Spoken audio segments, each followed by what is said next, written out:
You know what's absolutely terrifying? It's not that serial killers exist. It's that they've been doing the exact same things for thousands of years. The same patterns, the same rituals, the same twisted logic. Ted Bundy wasn't some random psycho who just snapped one day. Neither was Jeffrey Dahmer. They were following a script that's older than civilization itself. And here's the part that'll mess with your head. Carl Jung predicted this almost a century ago. He said we'd see these ancient shadows rising up in modern people and nobody listened. Today, I'm going to show you why every serial killer is basically channeling the same dark archetypal forces that haunted our ancestors. And by the end of this, you'll never look at true crime the same way again. Let's get one thing straight right off the bat. I'm not here to glorify these monsters or make excuses for them. What I'm about to tell you is gonna be uncomfortable, but it's something you need to understand about human nature. Because the truth is, the difference between us and them isn't as big as we'd like to think. Jung had this concept called the collective unconscious. Think of it like a shared hard drive that every human being has access to, loaded with the same basic programs our species has been running for millennia. These programs, he called them archetypes, they're like psychological blueprints that shape how we think, feel, and act. Most of the time they help us. The mother archetype helps women nurture. The hero archetype drives people to protect others. But Jung knew there was a dark side to this system. He called it the shadow. And here's where things get real twisted.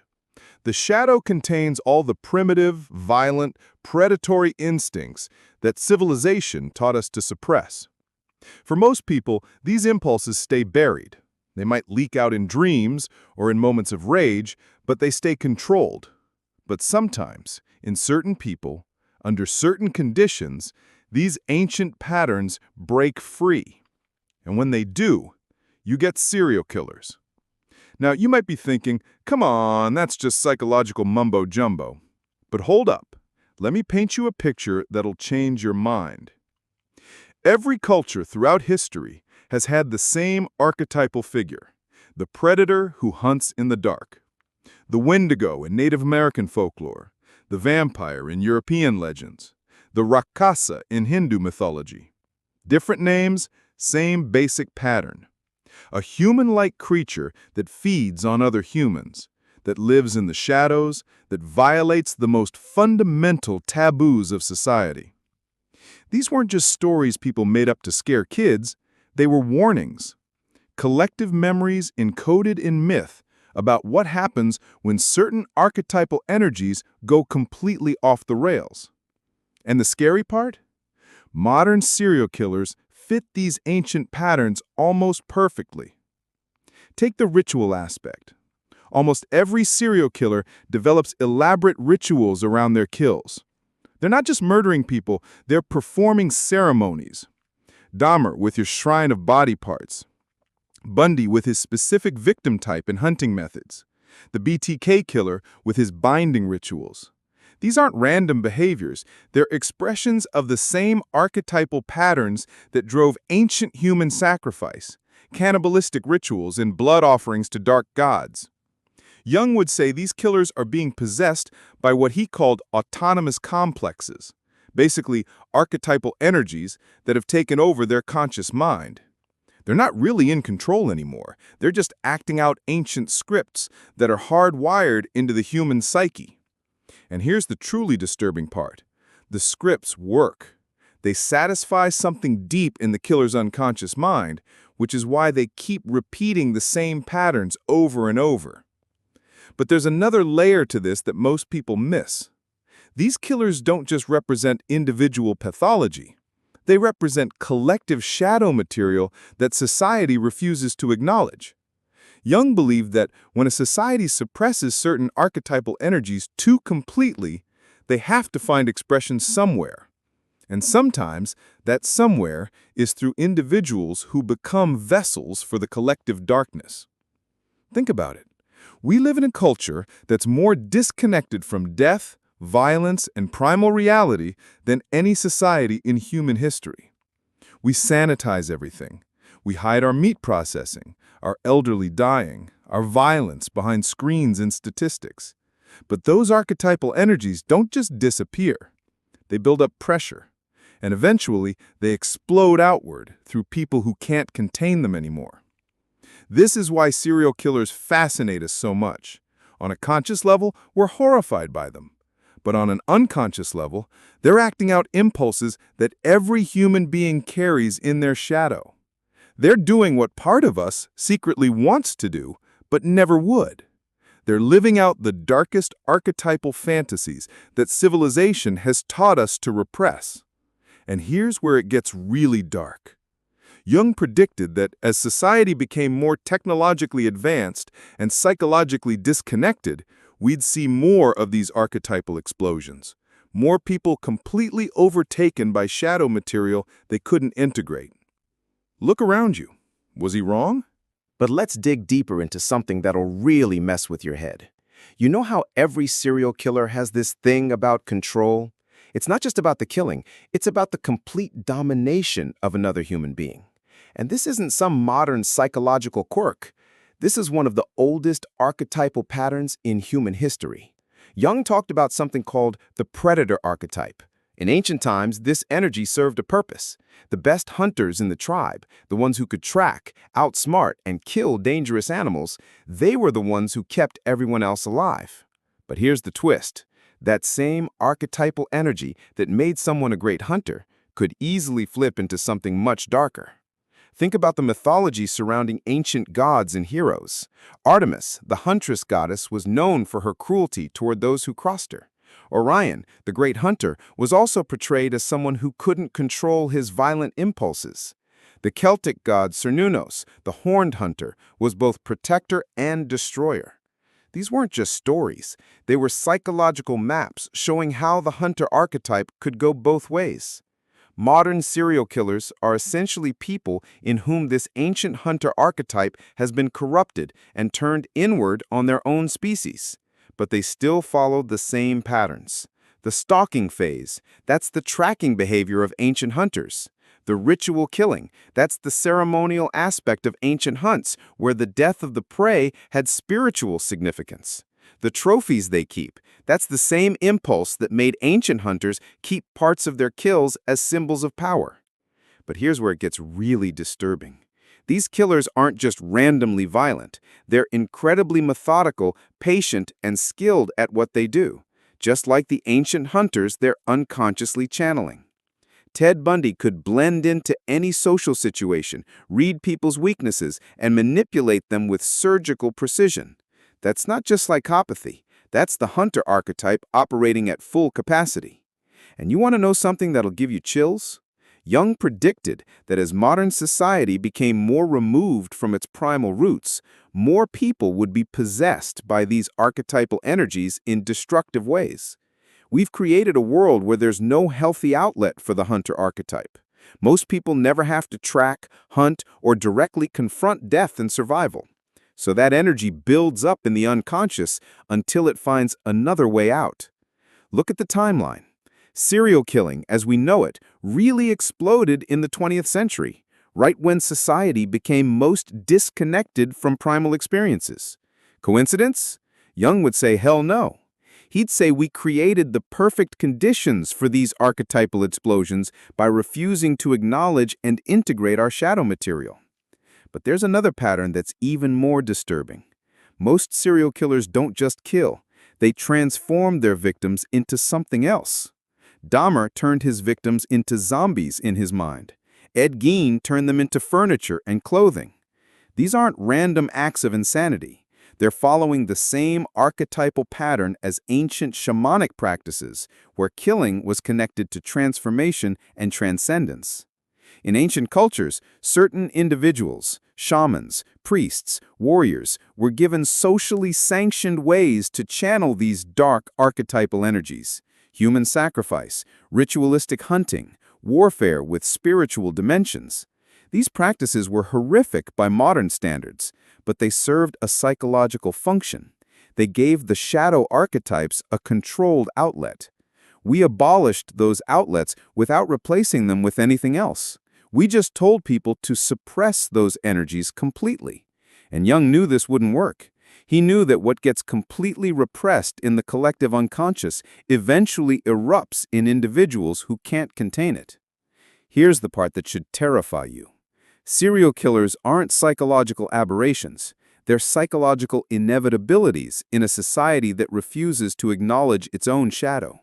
They're what happens when archetypal energies that have been building pressure for generations finally find a crack in someone's psyche to explode through. Now here's where things get really uncomfortable, and I need you to stay with me because this is where most people want to look away.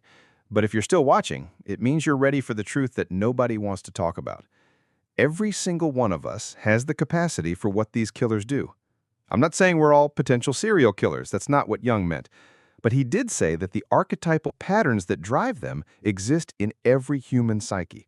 The difference is integration versus possession.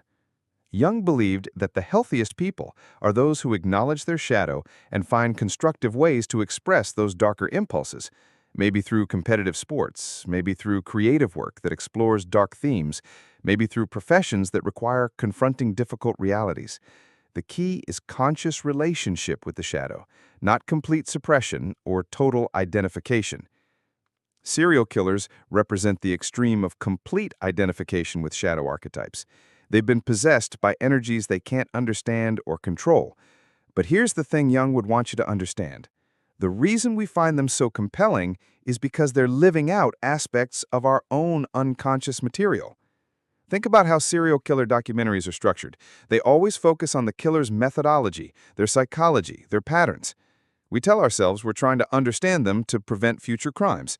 But really, we're fascinated by the detailed planning, the power they had over their victims, the way they evaded capture. Part of us is vicariously experiencing what it would be like to have that kind of control and power.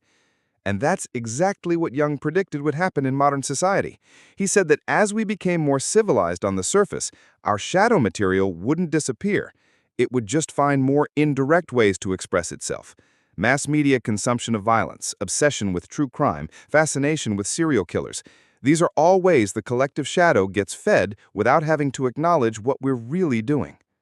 But here's the truly disturbing part that Jung saw coming. He predicted that certain individuals would become vessels for acting out the collective shadow. They'd be driven by impulses that weren't just their own personal pathology, but accumulated shadow material from the entire culture. They'd be sacrificial figures who carry the darkness for everyone else. Look at how we treat serial killers in media and popular culture. We simultaneously demonize them and mythologize them. We make them into modern monsters, but we also study them obsessively, make movies about them, turn them into cultural icons. They become archetypal figures themselves, representations of pure evil that allow the rest of society to feel pure by comparison. Jung would say this is the same psychological mechanism that ancient cultures used with their sacrificial victims. The community would project all their sins and darkness onto one individual, then destroy that person to symbolically cleanse themselves. We're doing the exact same thing, just with more steps and more psychological distance. And here's the part that should really mess with you. Jung believed that this pattern would intensify as society became more technologically advanced and psychologically disconnected. The more we try to eliminate shadow material from conscious awareness, the more violently it erupts in certain individuals who can't contain it. Think about the progression we've seen. Serial killing used to be relatively rare and isolated. Now we have mass shooters, terrorist attacks, increasingly elaborate and publicized acts of violence. The shadow material is getting stronger and more desperate for expression because we keep pushing it deeper underground. But there's something else Jung saw that most people miss. He believed that individuals who become possessed by archetypal energies often have a kind of shamanic function for their culture. They're forced to experience and express things that the collective unconscious needs to process but can't handle directly. So, what does all this mean for you? Sitting there watching this video, probably at night, probably feeling a little disturbed by how much sense this is making. Jung would say you're exactly where you need to be. Uncomfortable, but aware. Because here's the final piece of this puzzle that changes everything. Jung didn't just analyze these patterns to understand serial killers. He maps them out to show us how to avoid becoming possessed by the same archetypal forces. The answer isn't to eliminate the shadow. That's impossible and dangerous. The answer is conscious integration. What Jung discovered is that the people most likely to be possessed by destructive archetypal energies are those who either completely deny their shadow or completely identify with it. Serial killers represent the second extreme, total identification with shadow archetypes. But the first extreme is just as dangerous, maybe more so, because it's socially acceptable.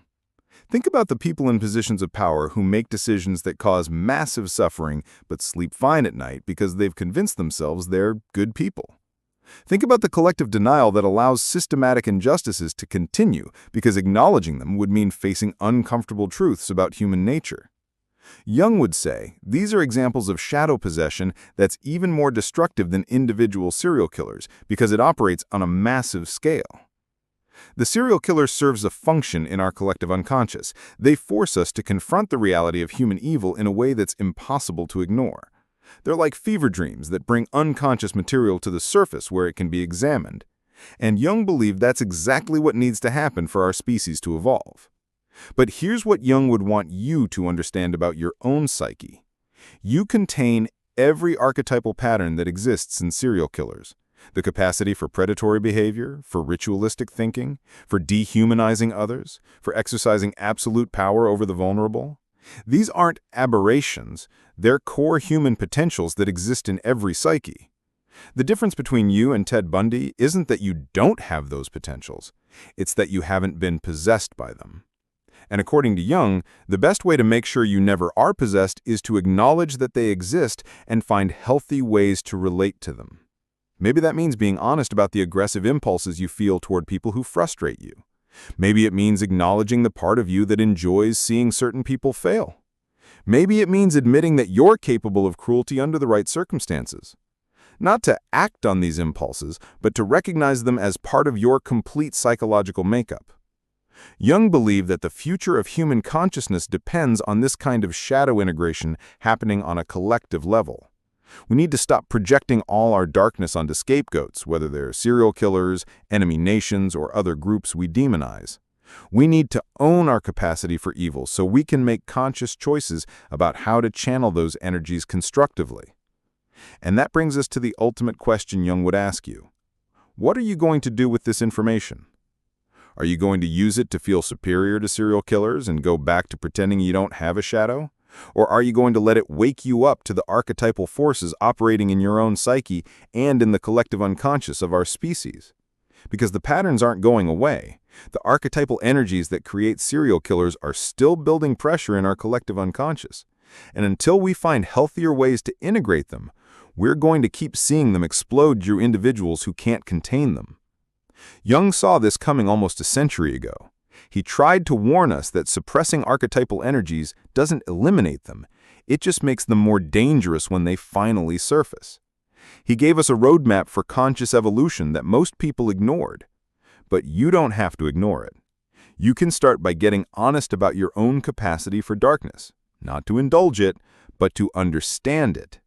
Because the shadow that you acknowledge and integrate consciously is the shadow that can't possess you unconsciously. The serial killers are teaching us something crucial about human nature, whether we want to learn or not. The question is, are you brave enough to look at what they're showing us about ourselves? Comment below if this changed how you see the connection between individual pathology and collective shadow. And if you're ready to go deeper into Jung's understanding of how archetypal forces shape human behavior, let me know what aspect you want me to explore next.